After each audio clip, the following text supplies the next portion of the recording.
What happens when a television host crosses the line from playful banter to outright disrespect? In just 27 seconds, a single comment would transform a routine morning interview into one of the most shocking walkouts in British television history. The Lorraine Kelly Morning Show was supposed to be a friendly platform, a place where guests could share their stories, promote their work, and have a light conversation over tea. But on this particular morning, the atmosphere in the studio was about to shift from cordial to catastrophic. Celebrity hairstylist Chris Appleton arrived at the studio with high expectations. He had been invited to discuss his latest projects, his work with some of the biggest names in entertainment, and his approach to building a successful career in the beauty industry. Chris was known for his professionalism, his talent, and his warm personality. He had done hundreds of interviews before. This was supposed to be easy. Joining Lorraine on the panel that morning were her regular contributors, fashion expert Amanda Jacobs and lifestyle journalist Marcus Reed. Both had been part of the show for years, and both had developed a reputation for following Lorraine's lead, no matter where it went. The segment began pleasantly enough. Lorraine greeted Chris with a smile, and he settled into the bright orange sofa that had become iconic to the show. The cameras rolled, and the interview started. "Chris, lovely to have you here," Lorraine said, her voice carrying that practiced cheerfulness that morning television hosts perfect over years. "Tell us about what you have been working on lately."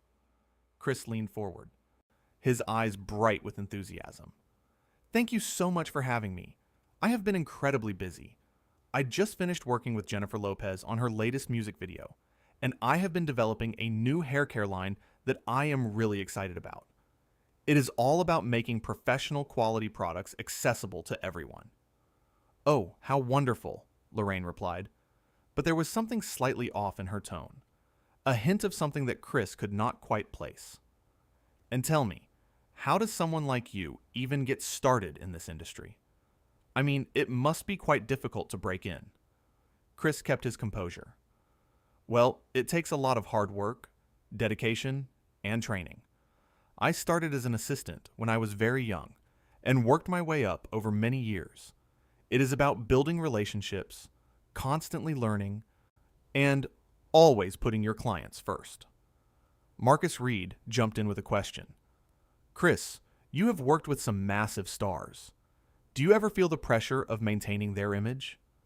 "Absolutely," Chris responded. "When someone trusts you with their image, especially for a big event or a major photo shoot, that trust is sacred. I take that responsibility very seriously. Every single time I work with a client, whether they are a global superstar or someone just starting out, I give them the same level of care and attention."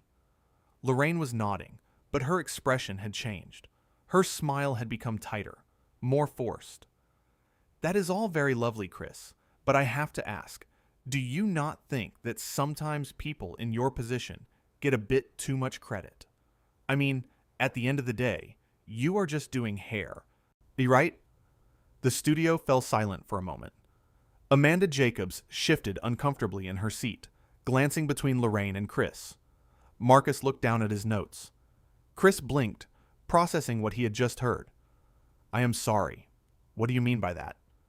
Lorraine shrugged, and there was an edge to her voice now. "Well, I just think that sometimes people in the beauty industry act as if they are changing the world, when really it is quite superficial, is it not? I mean, we have doctors saving lives, teachers educating children, and then we have people doing hair and makeup acting like they are creating art." Amanda let out a nervous laugh. "Lorraine, I think what you mean is that all industries have value in different ways, right?" Lorraine waved her hand dismissively. No, Amanda, I am being serious. Chris, you must admit that your job, while nice, is not exactly essential. People lived for thousands of years without hairstylists, did they not?" Chris took a deep breath, clearly trying to maintain his professionalism. "Lorraine, I understand that not everyone sees the beauty industry the same way, but what I do goes far beyond just styling hair. I help people feel confident. I help them present themselves to the world in a way that makes them feel empowered. For many of my clients, that confidence translates into success in their careers, their personal lives, and their mental well-being. So yes, I do think what I do has value. Lorraine leaned back in her chair, her expression almost smug. Oh, come on, Chris. That is a lovely speech.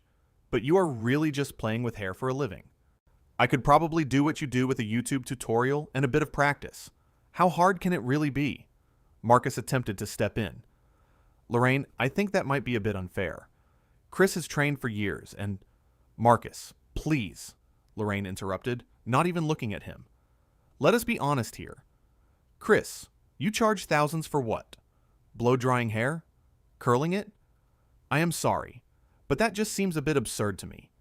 People are struggling to pay their bills, and you are charging what some people make in a month for a single appointment. Does that not seem a little, I do not know, greedy? The color had risen in Chris's face, but his voice remained steady. Lorraine, my prices reflect my experience, my skill level, and the demand for my work. I have spent over 2 decades perfecting my craft. I do not think there is anything greedy about charging what my work is worth, and frankly, I do not appreciate you belittling what I do. Lorraine laughed, a sharp, cutting sound. Belittling? Oh, Chris, do not be so sensitive. I am just saying what everyone else is thinking. You are not curing cancer. You are not solving world hunger. You are making people look pretty for Instagram photos. Let us not pretend it is anything more than that. Amanda Jacobs looked visibly uncomfortable now. I think we should maybe move on to... Amanda, why do you always try to smooth everything over? Lorraine snapped. This is my show, and I will ask the questions I want to ask. Chris came here to talk about his work, and I am simply questioning whether that work actually matters. Chris set his jaw. Lorraine, I came here out of respect for your platform and your audience. I came here to share my story and to talk about projects that I am proud of. I did not come here to be insulted and to have my career, which I have worked incredibly hard to build, dismissed as frivolous. Oh, please, Lorraine said, rolling her eyes. You are being dramatic. I am just being honest. Someone has to say it. The whole beauty industry is built on making people feel insecure, so they will spend money. You profit off of people's insecurities, Chris. How does that make you any better than the fast fashion companies or the diet pill sellers? Marcus Reed cleared his throat. Lorraine, I really think we should... Marcus, if you interrupt me one more time, you can leave the panel, Lorraine said coldly. She turned back to Chris. I am waiting for an answer, Chris. Do you profit off of people's insecurities or not? Chris stood up slowly, his body language calm but firm. I do not profit off of insecurities. I help people feel beautiful, and there is absolutely nothing wrong with that. Beauty is not shallow. Self-care is not selfish, and helping people present themselves with confidence is not exploitation. What you are doing right now, however, is disrespectful, unprofessional, and frankly, beneath what I expected from someone with your reputation. Lorraine's eyes narrowed. Excuse me? You do not get to lecture me on my own show? And you do not get to invite me here just to tear me down, Chris replied. I thought this was going to be a respectful conversation, but clearly you had a different agenda. Amanda tried once more. Chris, please, maybe if we just take a breath and... No, but Amanda, Chris said, his voice firm but not unkind. I appreciate that you're trying to help, but this is not okay. Lorraine has made it very clear how she feels about me and what I do, and I am not going to sit here and be insulted for the sake of entertainment. Lorraine stood up as well, her face flushed with anger. If you cannot handle a bit of tough questioning, then maybe you should not be doing interviews at all. This is what real journalism looks like, Chris. I am not here to blow smoke and tell you how wonderful you are. I am here to ask the hard questions. Tough questioning, Chris repeated, his voice rising slightly. Lorraine, you have not asked me a single legitimate question. You have spent this entire interview attacking my profession, questioning my integrity, and suggesting that what I do does not matter. Yeah, that is not journalism. That is just being rude. How dare you, Lorraine hissed. I have been in this industry for decades. I have interviewed prime ministers, celebrities, activists, and everyone in between. Do not come onto my show and tell me what journalism is. Then maybe you should remember what professionalism looks like, Chris shot back. Because right now, you are acting like someone who thinks their platform gives them the right to treat people however they want. And I am not going to be part of that. Marcus and Amanda sat frozen, watching the confrontation unfold. Neither seemed to know what to do or say. Lorraine pointed toward the door. If you do not like how I run my show, then you know where the exit is. Chris looked at her for a long moment, his expression a mixture of disappointment and resolve. You know what? Lorraine, I think I will take you up on that. He reached down and unclipped his microphone, placing it carefully on the coffee table in front of him. The gesture was deliberate, controlled. There was no slamming, no throwing. Just quiet dignity. Chris, wait, Amanda said, standing up. Maybe we can... Amanda, it is okay, Chris said gently. This is not on you. You have been nothing but kind. But I cannot stay here. Lorraine crossed her arms. Fine, leave then. We do not need you anyway. We have plenty of other guests who actually have something important to talk about. Chris turned to face her one last time. You know, Lorraine, I really admired you. I grew up watching you. I thought you were someone who celebrated people and their achievements, no matter what field they were in. But today, you have shown me that maybe I was wrong about that. Maybe the person I thought you were does not exist anymore. Lorraine's face twisted. Get out of my studio. Gladly, Chris said. He walked toward the exit with his head held high. The cameras were still rolling, capturing every second of his departure. The studio crew stood silent, unsure of what to do. This was not in the script. This was not how these things were supposed to go. As Chris reached the door, Marcus Reed suddenly spoke up, his voice louder than it had been all morning. Lorraine, I think you owe Chris an apology.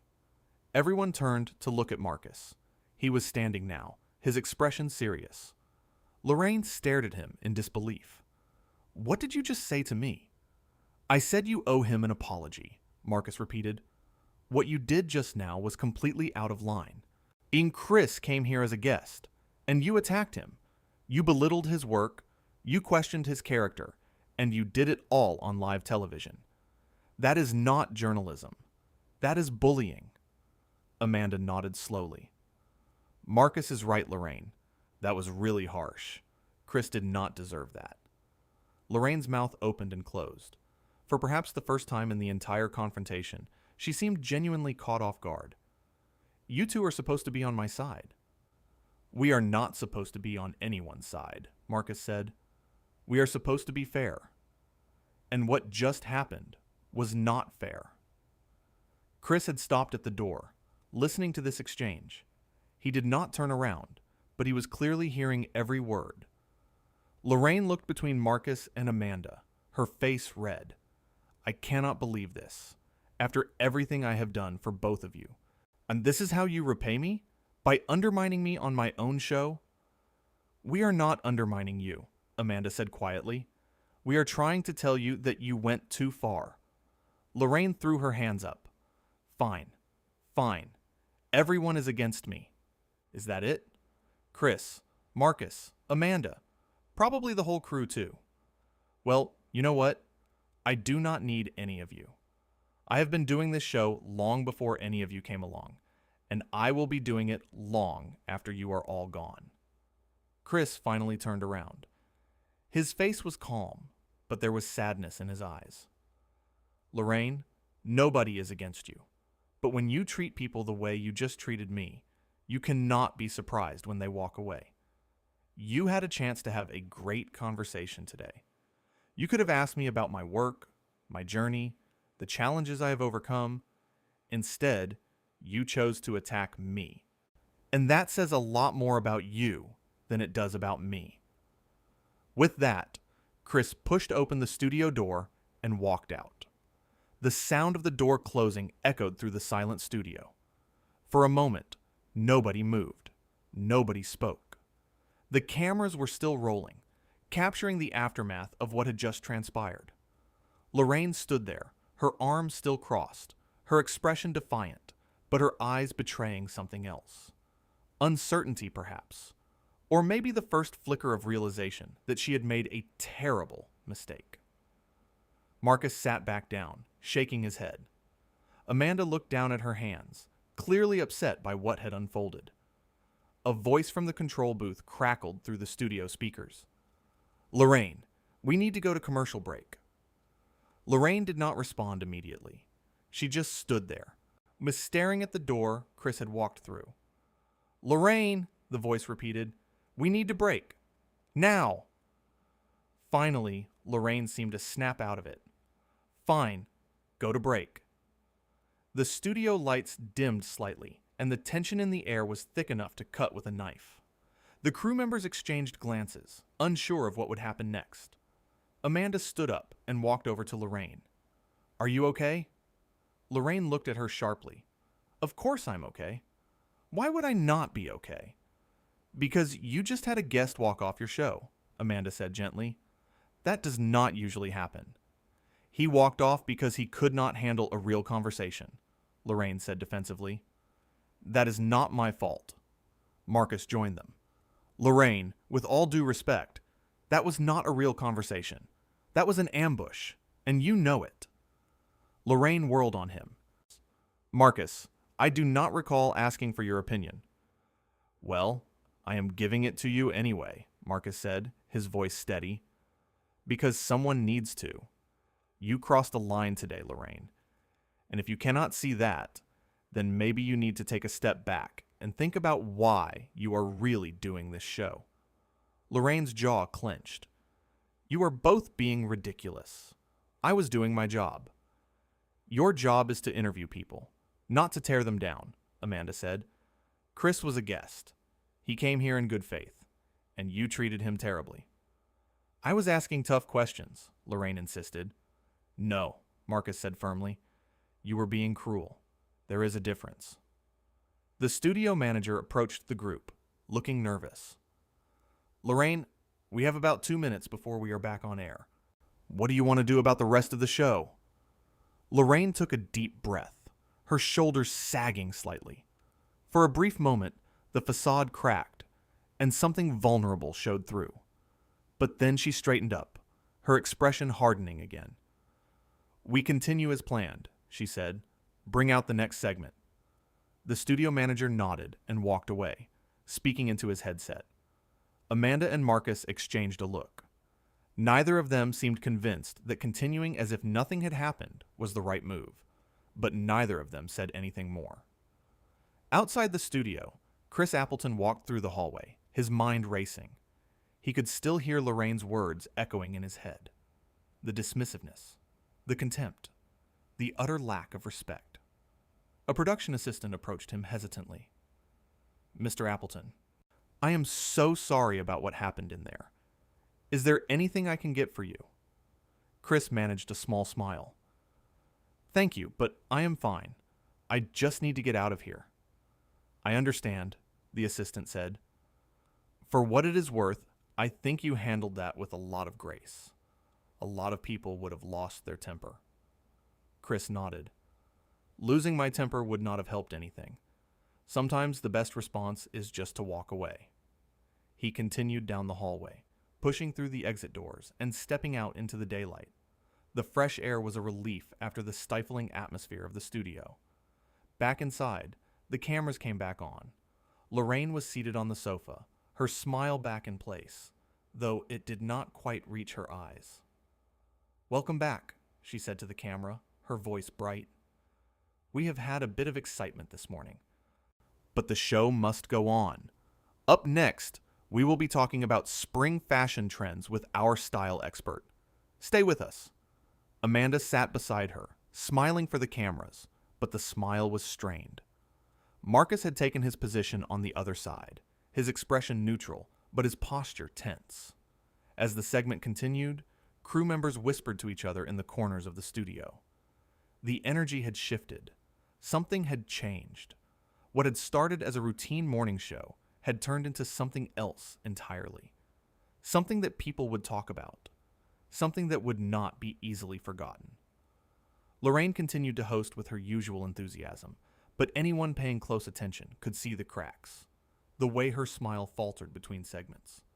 The way she avoided making eye contact with Amanda and Marcus. The way her hands trembled slightly when she picked up her cup of tea. During the next commercial break, the studio manager approached her again. "Lorraine, we have been getting some calls. People saw what happened with Chris." Lorraine looked up sharply. And the reaction is not great," he said carefully. "A lot of viewers are upset. They think you were too harsh." Lorraine waved her hand dismissively. "Viewers always have opinions. It will blow over." The studio manager hesitated. "I am not sure it will.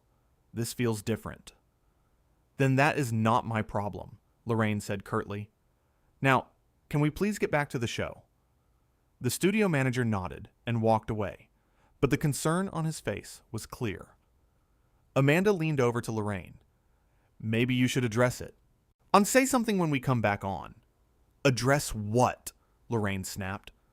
"What happened with Chris?" Amanda said. "Maybe explain your side. Or—" "There is nothing to address," Lorraine said firmly. "Chris made a choice to leave. That is on him, not me." Marcus leaned forward. "Lorraine, people are not going to see it that way." "Then people are wrong," Lorraine said, "and I am not going to apologize for doing my job." The lights came back up, signaling the end of the commercial break. Lorraine straightened her posture, fixed her smile, and looked directly into the camera. "And we are back," she said smoothly. "Now, let us talk about something a bit more cheerful. Spring is just around the corner, and that means it is time to refresh our wardrobes." The show continued, but the shadow of what had happened hung over everything. The audience could feel it. The crew could feel it. And somewhere deep down, despite her defiant exterior, Lorraine could feel it too. Meanwhile, Chris Appleton sat in the back of a car, watching the city pass by through the window. His phone had started buzzing with messages from friends and colleagues who had seen the interview. Messages of support. Messages of disbelief. Messages asking if he was okay. He did not respond to any of them yet. He just needed a moment to process everything, to understand what had just happened, to figure out how he felt about it all. The driver glanced at him in the rearview mirror. "Rough morning?" Chris let out a short laugh. "You could say that." "I heard a bit of it on the radio," the driver said. "Sounded like you handled yourself well." "Thank you," Chris said quietly. "Oh, I just tried to stay calm." "That host was out of line," the driver continued. "Everyone is saying so. You did the right thing by walking out." Chris nodded, but did not say anything more. He appreciated the support, but he was still processing his own emotions. Anger, disappointment, sadness, relief. They were all swirling together in a complicated mix. Back at the studio, the show was wrapping up for the day. Lorraine sat in her dressing room, staring at herself in the mirror. The makeup artist had left. The assistants had cleared out. It was just her and her reflection. She could hear voices in the hallway, people talking in hushed tones. She knew they were talking about her, about what had happened, about Chris. There was a knock on the door. "Come in," she called out, her voice tired.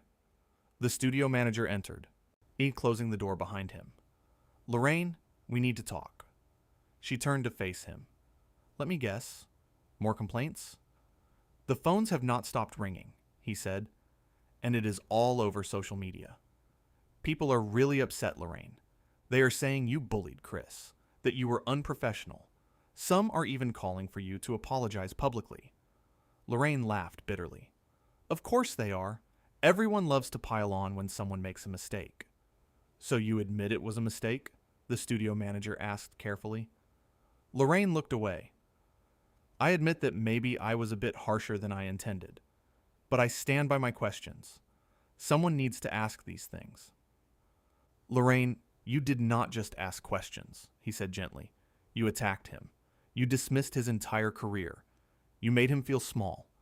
And you did it on live television. She was quiet for a long moment.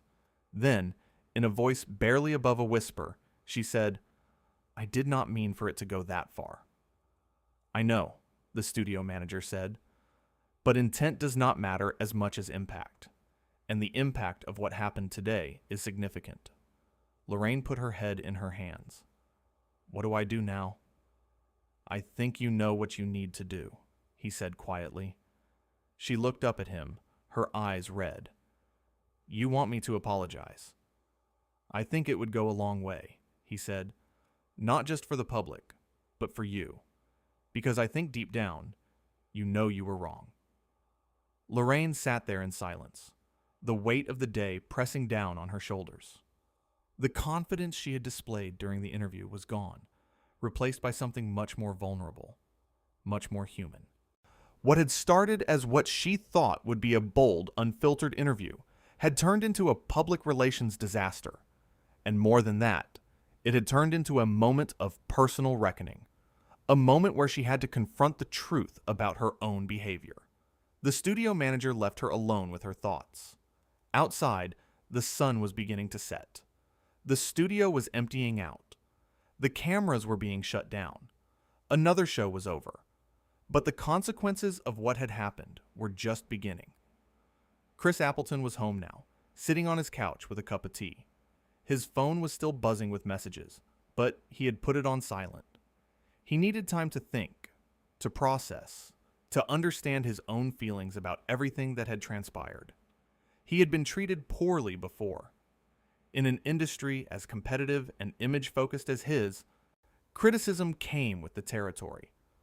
But what had happened today felt different. It felt personal in a way that other criticisms never had. Lorraine had not just questioned his work. She had dismissed his entire value as a person. She had reduced everything he had built, everything he had accomplished, to something trivial and meaningless. And she had done it publicly, in front of millions of viewers. The thing that hurt the most was not even the words themselves. It was the realization that someone he had admired, someone he had looked up to, could be so casually cruel. It shattered an illusion he had not even realized he was holding on to. But even in the midst of his hurt, Chris felt a strange sense of clarity. He had done the right thing by walking out. He had maintained his dignity. He had not stooped to her level. And that mattered. His phone lit up with another call. He glanced at the screen. It was his publicist. He let it go to voicemail. He would deal with all of that later. Right now, he just needed to be. For the first time all day, he allowed himself to feel everything.